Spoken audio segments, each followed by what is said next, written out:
Welcome and thank you for joining us for our GridMarkets webinars featuring powerful molecular simulations and screen tools. Today's webinar, Scientific Visualization, is the third of our scientific visualization series. Over the next hour, we'll explore how visual effects artist Kate Xagoraris transforms molecular simulation data into stunning visuals, animations, and scientific models for greater communication impact. In today's presentation, we'll learn how to create cinematic quality visuals from molecular simulations using the powerful gold standard of 3D animation software, Houdini and GridMarket services. Specifically, this webinar will include an introduction to Houdini, an overview of how to export a protein database into Houdini, a description of how to measure and model proteins with Houdini, and an overview of our new Houdini protein visualization toolkit, which will be available on the GridMarkets website. The link will be provided at the end of Kate's presentation. My name is Wendy Neiman, and I'll be your moderator for our time together today. First, we're going to start with a brief presentation from Mark Ross with GridMarkets. Mark will give us an overview of GridMarkets' molecular simulations and screening service, and then we'll hear from our guest speaker, VFX artist Kate Xagoraris. Finally, we'll wrap up with a Q&A session at the end, so please drop your questions in the Zoom Q&A tab located at the bottom right of your screen. And now, without further delay, I'm pleased to introduce our first presenter, Mark Ross. Mark is based in San Francisco and is co-founder of GridMarkets. GridMarkets offers secure molecular simulation and screening as a service, which Mark will describe in more detail. Mark, thank you so much for joining us today. Over to you. I'm going to give a brief introduction, excuse me, to who GridMarkets is. And before I do that, I'd like to thank Kate for being our guest today. So thanks very much, Kate, for joining us today. I'm looking forward to the webinar with you. So GridMarkets basically provides two different services, one for our pharmaceutical customers who run molecular simulations and screens. We support Amber, GROMACS, NAMD, and Quantum Bio. And the second is GridMarkets Media, which allows studios, animation artists, folks like Kate, to render and simulate their scenes at scale. We support Houdini, Maya, Cinema 4D, Blender, and 3ds Max on the media side. And you can find us on the media side at gridmarkets.com. So that's pretty much all I wanted to say. I'm going to hand it back to you, Wendy. Thank you, Mark. Next up, it's my pleasure to introduce VFX artist Kate Xagoraris, who's located in Toronto, Canada. Kate is an internationally renowned visual effects artist, writer, professor, and industry mentor. Drawing on her strong VFX background, Kate helps researchers and scientists translate their innovative discoveries into stunning visuals to effectively increase the communication impact of their work across a broad range of media. She hosts a Houdini users group for VFX artists, Scientific Design in Houdini, that encourages outside-the-box thinking with scientific data and focuses on the beneficial role of visual effects in the scientific visualization and technology worlds. In addition, Kate runs a VFX site for artists to help them better understand Houdini's scientific visualization value across many research fields, including biology, quantum materials, marine studies, and astrophysics. Over to you, Kate. Hi, everybody. Thank you, Wendy, for the great lead-in there. Yes, a little bit about me. I am an effects artist in Toronto. Some stuff that I've worked on besides scientific visualization are Guillermo del Toro's Pinocchio, Raised by Wolves, and Viking Valhalla. Today, we're going to be revisiting our proteins toolkit for Houdini.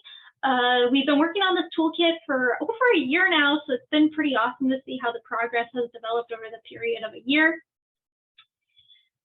And so just a little recap for everyone who's just jumping into this presentation, just in case you haven't, seen the previous ones. Over the past year, I've been trying to develop tools for Side Effects Houdini's scientific visualization, particularly for protein visualization in the software. And it all kind of started out with building basic tools for modeling different types of diagrams, such as space filling, wireframe, and ribbon diagrams, and then tools for modeling residues, amino acids, and elements of proteins, as well as much more. Since then, the toolkit has also developed animation options for animating with Browning noise, animation through temperature factors, charges, and ribbon animation. And one of the purposes of doing this was to test the limits and abilities of Houdini, as well as make tools like this more accessible for the software when it comes to scientific visualization. This toolkit is open source and is available to download from my site in GridMarkets. And today we will also be doing a quick review of the older tools we have developed in the previous presentation as well. So currently we have more nodes and updates that have been added. So this is a little highlight of them all of what we're going to be jumping into today. After talking with some people in the scientific illustration and visualization community, they recommended I make some changes, especially to the backbone ribbon diagram node. Previously, this node only showed the backbone of the protein, and now it shows the direction of the ribbon and more accurately showcases the spiral shapes of the curve. So very much a big thank you to those people who reached out and gave me that input. And today for the new nodes that we'll be talking about, we have things such as hydrogen bond counts, salt bridges, hydrophobic forces to cover. There's something called a Nanotube Fun HTA that's simply just for artistic modeling with proteins that we can touch on. We now have the ability to check the density attributes within the protein, specifically draw on PBD data to get those values. And we can also visualize quarks for fun inside of tiny atoms within the protein. So if you've ever wanted to see what quarks might look like in Houdini, this gives you a rough representation of them in the software. We also have two new amino acid HDAs, which allow you to visualize even more attributes of the amino acids in the protein, such as essential amino acids, non-essential amino acids, any other particular data associated with them, whether they're polar, whether they're acidic, things like that. And then, of course, our aforementioned like backbone and ribbon HDA update. So this is a previous update from the previous 19 nodes in the toolkit, which kind of only really allowed for basic modeling options.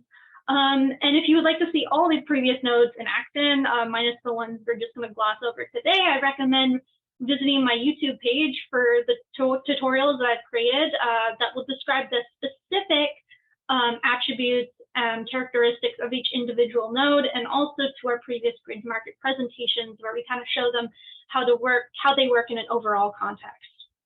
These nodes also work extremely well with Houdini's BOP system and Karma rendering, and they are fast and easy to load and only take a few seconds to generate a desired shape. We will also be covering how to render these proteins and models today in Houdini and the overall new and improved Karma system in the software. So let's get started and dive into Houdini. So I do want to touch on, before we touch on this file, is that as soon as you download this toolkit, there will be a few different things in this package. One will be the various other HDAs, and one will be these three little folders. One will have the instructions and toolkit information, which has our credits, the HDA information, the instructional guide, if you're more of a reader. And then we also have some example data of proteins we've tested with the software that we know what works. So you can actually dive inside these folders and see all the PDB data there. And if you go down here to demo files, this is where all our demo files are. So this is where you can actually open up a Houdini file, and if you're not new to the toolkit, you can just see an example of how they will work in the software. So let's kind of get started. This file that we're working in is that example build file that we just showed. So if you were to open up this file, let's touch on our older nodes. So if we were, let's say, go to our space filling example, we can just click on here and you can see that there's a space filling diagram HDA already loaded up in the software. And it's basically grabbing a PDB file, which is this little protein point cloud. So you can actually see the overall shape of the protein, which is fantastic. We're just transforming it to the 0, 0, 0 of world space. So everything can be modeled in a more controlled area of the viewer. So if we go and we add down this HDA space filling diagram, it will tell you how many, atomic counts are within that diagram. There's 8,000 atoms in there, and here's an example of some that you can actually see. You can also, if you wanted to, control the size of different atoms within the structure. If you wanted to make them bigger or smaller, you can do that here, depending on what type of width you want your atoms to have within the space filling diagram. So this is one of our older nodes, but you can also check out another older node, which is called charge temperature animate example, which is this little node right here. So what it does is it animates this protein by the temperature. Well, the charge factors and the temperature factors of the protein. So we'll cover both. Once again, we're using some cool protein information. I'm gonna stop ghosting this. So you can kind of see it's this big giant blob. We can't really tell what's going on in this protein. We're transforming it back to world space, so we know that it's in the exact location where we want it to be modeled. And we're going to drop down this really fun older node that we've built into this toolkit called Atomic Property HDs. I always put this down so we can set up our base attributes across our atoms. And if we go to our geometry spreadsheet, we can see that it generates the electronegativity, density, other cool attributes inside the protein. So if you wanted all your atomic properties to be placed on your protein, you can use this node. And that's also going to generate our charge information so we can animate this. We also have something in the toolkit called Ionic Properties, which allows you to see the ionic energies inside the protein. That's pretty fun. And if we go over to our charge animates, we can now animate the whole protein by its charge. So if we play this back, you can slowly see the protein move over time, and that's based on the charge in the protein. And this node does the exact same thing, but it bases this on temperature factor within the protein as well. So you can slowly see the protein move. And you can see which areas have the higher temperature factors in the protein and which ones have the lower ones. And if you wanted to dial this in and make it more accurate, like you can do this on all of our nodes, you can go over here, turn off hide all attributes, find the temperature factor, and then find the range of the temperature factor. So we know this probably isn't correct visually, so we need to change this to 0.81, and the lowest one would be 3.53. And now we have a more accurate visualization of the temperature in our protein and where it's moving and things like that. So that's pretty awesome. And now that you've seen kind of a rough overview of some basic nodes and older nodes that we've done in previous presentations on, let's kind of break into the newer nodes that we've designed for this presentation. So let's cover the salt bridge.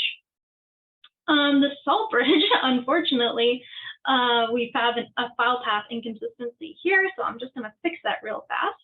The great part about Houdini is that you can just copy files that you have in other nodes and then bring them into other areas where you're trying to model something else. And it should inherit that file path correctly. So if we just wait for this to load, we should see a protein. There we go. So you can see I've brought in this protein. I have something called my atomic property sop, which is applying all my element information onto my protein. And then we have something called our salt bridge HDA. I'm just going to double check why this isn't working. Okay, so you might have to lay down a new node.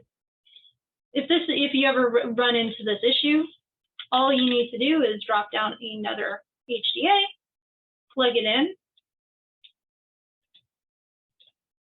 and you should be fine. There we go. So what this does is it shows all the salt bridges in the protein. There's two ways to model salt bridges in Houdini, and one's charge by charge and one's dipole by dipole interaction, and you can also visualize charges on this. Now, the thing is that you can also have various modeling options with this node, so you can visualize the points that it's being attracted to. You can also visualize the overall points, and over here we'll just export any salt bridge bonds that are happening along with the models themselves. So let me kind of set this node up so you can kind of see it in action. Let's increase the max distance. If there's any, well, we can tell for certain there's no salt bridges in this protein, otherwise it probably would have found them. But let's just double check. And you can see that we're grouping the salt bridges are kind of controlled by the greatest and lowest charges in two groups of amino acids inside the protein. And so I'm controlling which charges to isolate and see if there's a bond here on the HCA, and there's none. So we'll move on to the next node, or we'll come back to that later if we have time and test it with other proteins. The next thing we can do is go on to amino acid types. And so this is going to showcase the other attributes of the amino acids inside our protein. And you can already see it's working, and it's creating a quite colorful model. So we'll start at the very beginning here. So our protein, adding our atomic properties SOP. And the cool thing about this atomic properties SOP is that you can put the color on, and that will tell you what type of transition metal or post-transition element it is, things like that. So onto our amino acid data node. Over here, we can visualize the dye units of the amino acids, so we can see their molecular weight. And if we go to the amino acid groups, we can also see which amino acids are basic, acidic, neutral, nonpolar, and unique within the protein. So those will turn on different visualizers for you right here. And if we go to weight and pH levels, we can turn that on here and see the overall pH levels inside the protein, which is fantastic. And you might notice that some of these nodes have 3 different outputs. So if we go over here, this will output a model. So if we're visualizing any colors, such as the acidic proteins in here, we can actually visualize them through a modeling system. Now we can also go over here and we can visualize these bonds called non-chirality bonds. I'm pronouncing that terribly, but it'll create these little loops in the protein to tell you which kind of atoms will be located with those different attributes. And if we plug this into the first input, that will input all the points with the color information that you want. Also, the other cool thing about this node is that each of these amino acid groups are also export with a group. So if you want to isolate specifically acidic amino acids or basic amino acids later on, post this node, you can do that as well. Now moving on to amino acid types, this one's a little bit different. We're just going to make sure all these visualizers are turned off properly. This one allows you to visualize sulfur atoms, and this one also visualizes all the nonpolar amino acids, if there are any in the software, in the protein. Over here, you can also, once again, view any positive or uncharged amino acids, things like that, or any amino acids with a negative charge. So over here, you can visualize any proteins that are associated with bodily functions in the human body. So any non-essential amino acids, conditional amino acids, or essential amino acids that are needed for bodily function. So that's also something you can look into with these tools. So let's move on to some other ones. So let's talk about hydrophobic forces. So one cool thing about protein modeling is that water is not really your friend, but you need to know where water molecules exist inside protein. So once you've loaded up your protein into Houdini, we can go over here to atomic properties, make sure those element attributes are placed down properly, and go move on to our hydrophobic forces. So it's already doing something. And so we'll just turn off these visualizers and go one by one and explain them. So if you turn on color water on, this will tell you where the water molecules are in the protein. So you can see a bunch of points that have turned red, and they're a little bit hard to see. So I'm going to hit D in my viewport and kind of go over to geometry and turn on my point size.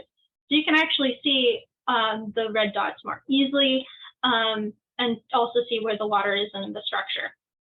So I'll turn that off, and once again, you can see any neutral polar ones, and you can also see any hydrophobic acid molecules within the protein as well, and once again, neutral nonpolar ones.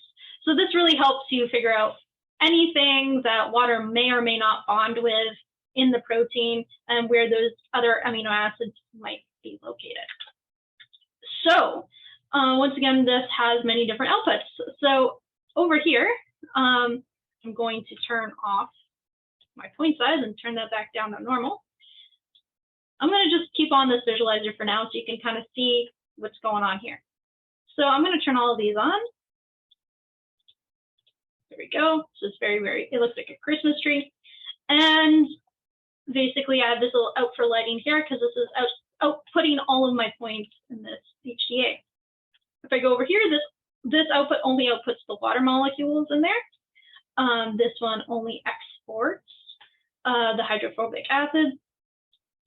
This one only exports the neutral nonpolar, and this one exports the neutral polar. So all of these exports or outputs, whatever you want to call them, export different parts of the protein. So the next thing we want to check on is our density checker.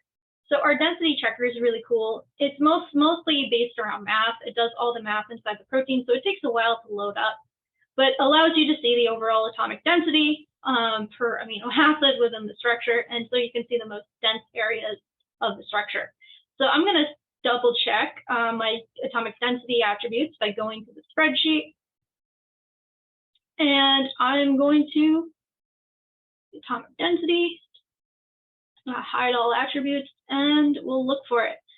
So we are looking for density. And this one goes all the way to 4.8 or 2.8. And the lowest value is this. So if you turn this on, we can see that really the heaviest parts of the structure are those little red atoms right over there, and most of the protein is located in the average kind of density range.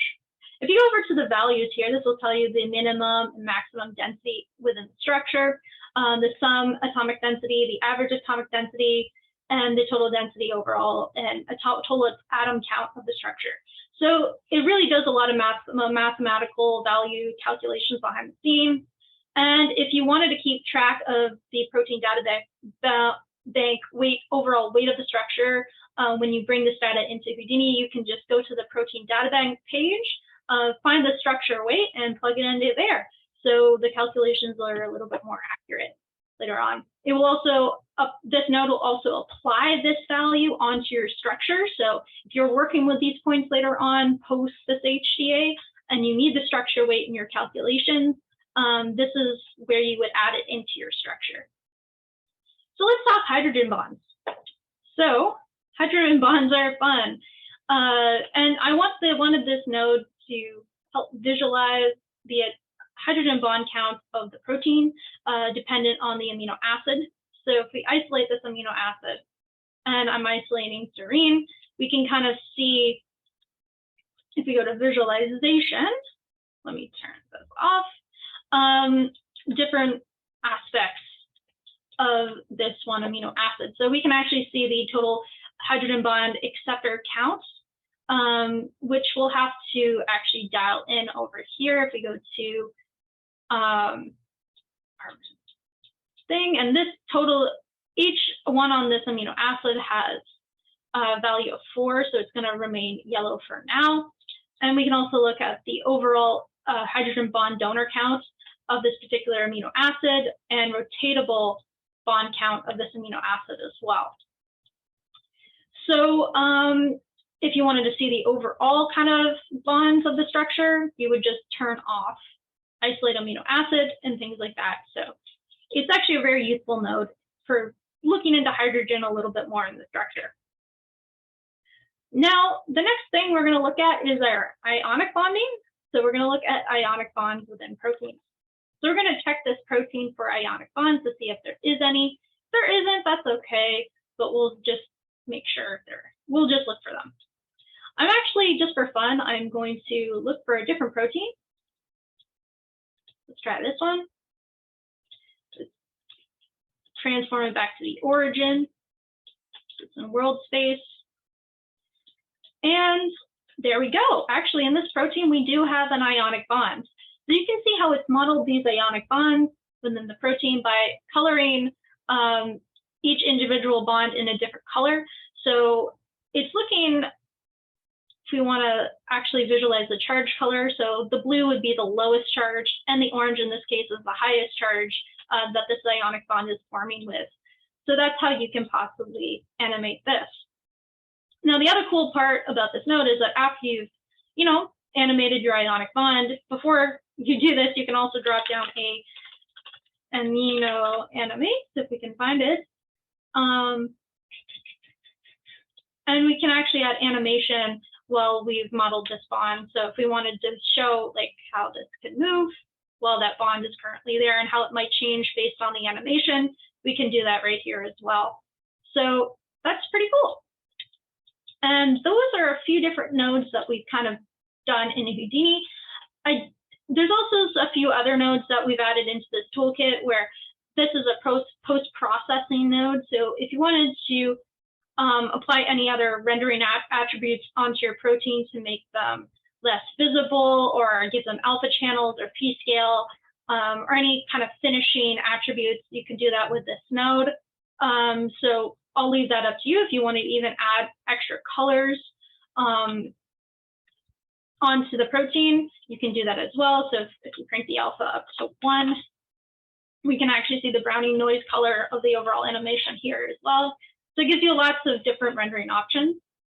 And we also have this cool little fun node called Nanotube Fun, which allows you to build nanotubes. It's mostly built off of a great tutorial from my friend Stuart, but I had to put it into, because he's done amazing work for the scientific community when it comes to protein rendering. So he's kind of responsible for this little tool.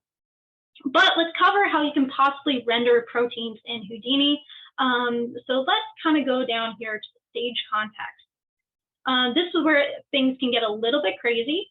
Karma is currently in a testing stage, so it's not fully studio ready yet, but it's certainly in a stage where you can start to use it locally and with your own personal computer at home. It's also compatible with USD. So if you like USD workflows, USD is something that you can use with Karma. So Karma is a little bit different from rendering things in Houdini with Mantra. In order to render something with Karma, you have to set up a whole new node tree that involves the geometry that you'd like to bring in right here, the material library of the materials that you'd like to apply. You have to attach your lights, your camera, and then set up a whole render system. So you're building a whole node tree post building whatever objects you've just created.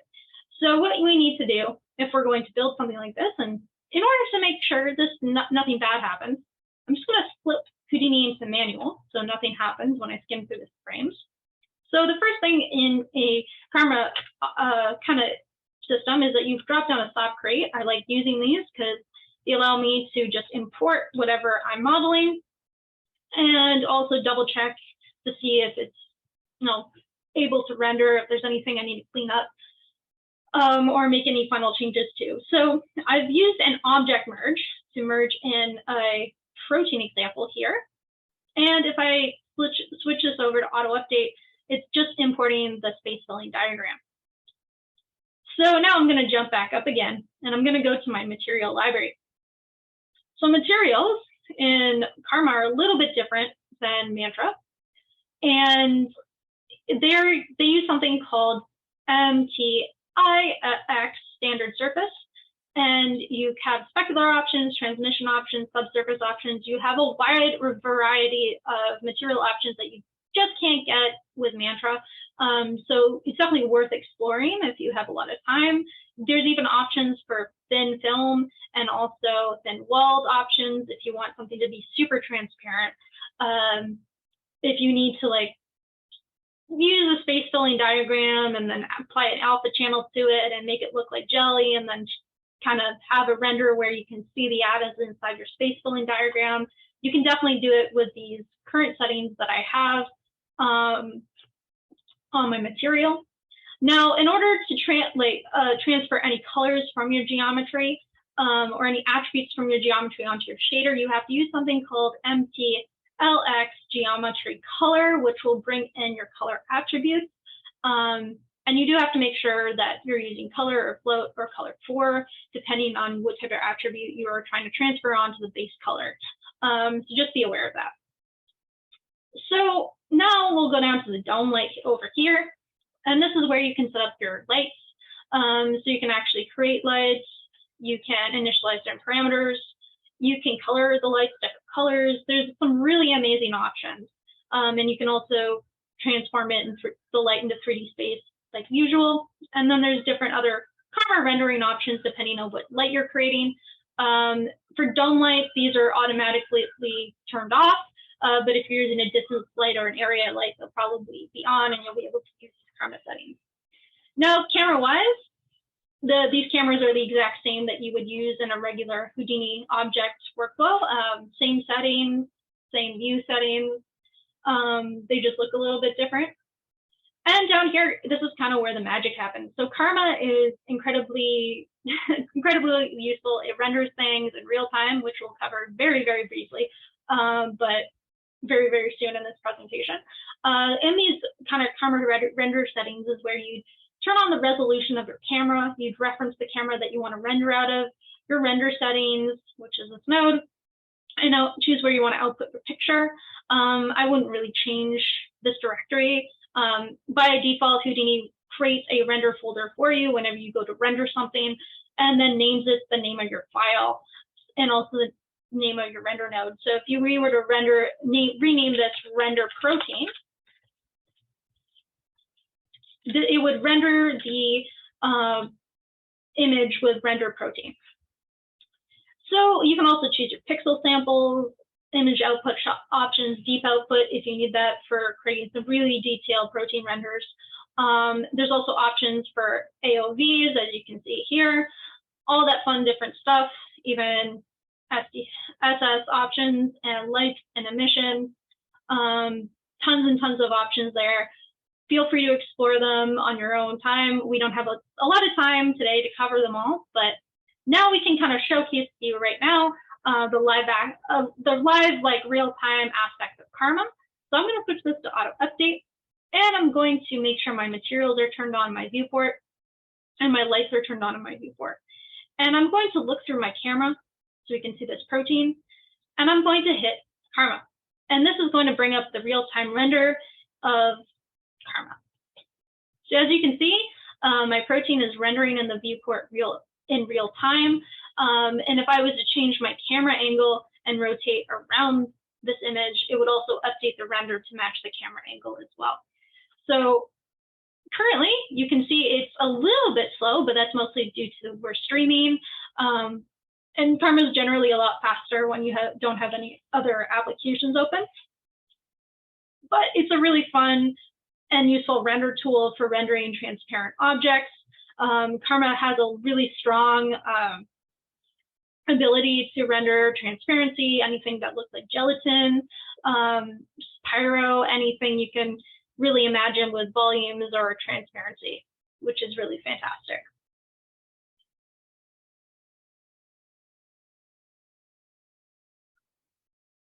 And there we go. And as you can see, when the first part of the render kicks in, it will then start again at the center of your screen and slowly go in again and again to kind of start rendering the finer details of the overall materials on your objects and things like that. So I'm just going to turn off this render, and you can do that by going to Houdini GL, and that will stop the render from happening. So before anything goes terribly wrong, I'm going to save. And we're going to talk about how you can export this render into GridMarkets system.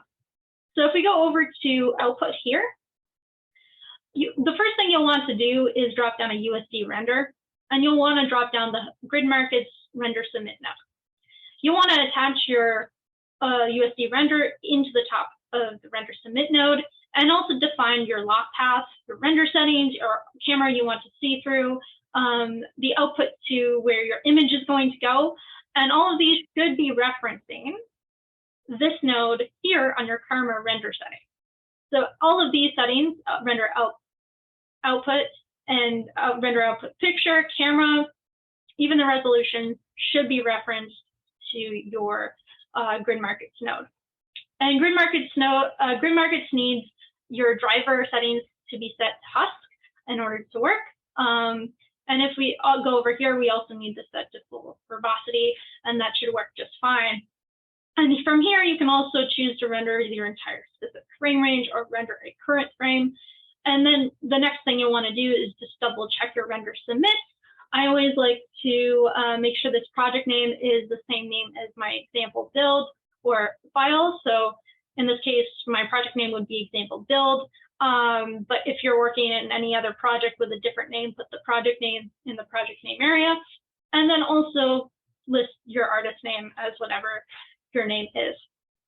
And then from here, if you want to override any selected frame ranges, you can do that right here as well. I like to make sure if I have a specific frame range getting rendered over here, I like to copy parameter and paste relative references into here. So this will always render the correct frame range that I'm working with.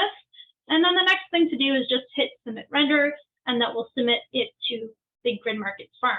So Houdini console will appear, and it will say, in this case, it's unable to connect to Envoy.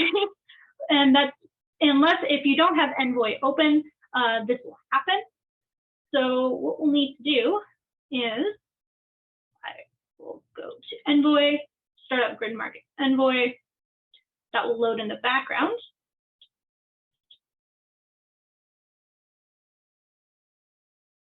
And that will load up any projects that have happened. So I'll just log in.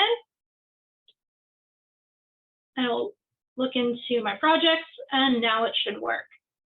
And you can see that GridMarkets starts up, and you hit save and continue, and go. And everything should work fine. And usually if there's any other errors, it will appear in this Houdini console. And in this case, it says success, submission started, and it will tell you where all the file transfers should happen. And that's pretty much it. Thank you for participating in this presentation today. And I hope if you have any questions, please ask them at the end. And I hope you enjoyed it. Thanks so much, Kate. We now will have time for a Q&A, and we're going to jump back over to Mark to run through the questions that have been coming in during the presentation. We have a question. Let me read it to you. So, right. Will the Houdini protein toolkit continue to be open source? Was one question. Yeah, it will be. I think like one of the benefits of just having the science toolkit is making it as open source as possible. So people from the community who are using it can tell us like what is wrong and what needs to be fixed, and what could be better.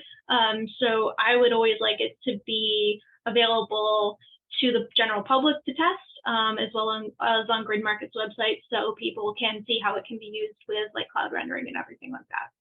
Super. Okay. Another question. How specialized is the toolkit for protein rendering? All right, so the toolkit itself right now is very generalized. So I wanted to be able to visualize as much as possible with proteins. So it's very much in the very animation, light animation, modeling stage and visualization stage, where you can visualize parts of the protein and isolate them and say, okay, this is what does what in the human body when it comes to like essential amino acids and things like that, which might not be needed when it comes to protein folding or things like that, to see different parts of the protein. So it's generally kind of being made right now with the idea that any kind of data scientist out there who likes to visualize things with proteins, you can use it, and it will try and be adapted into your industry a little bit more. All right. There's two more questions. Are there any plans to make some custom materials or shelf tools for the toolkit? All right.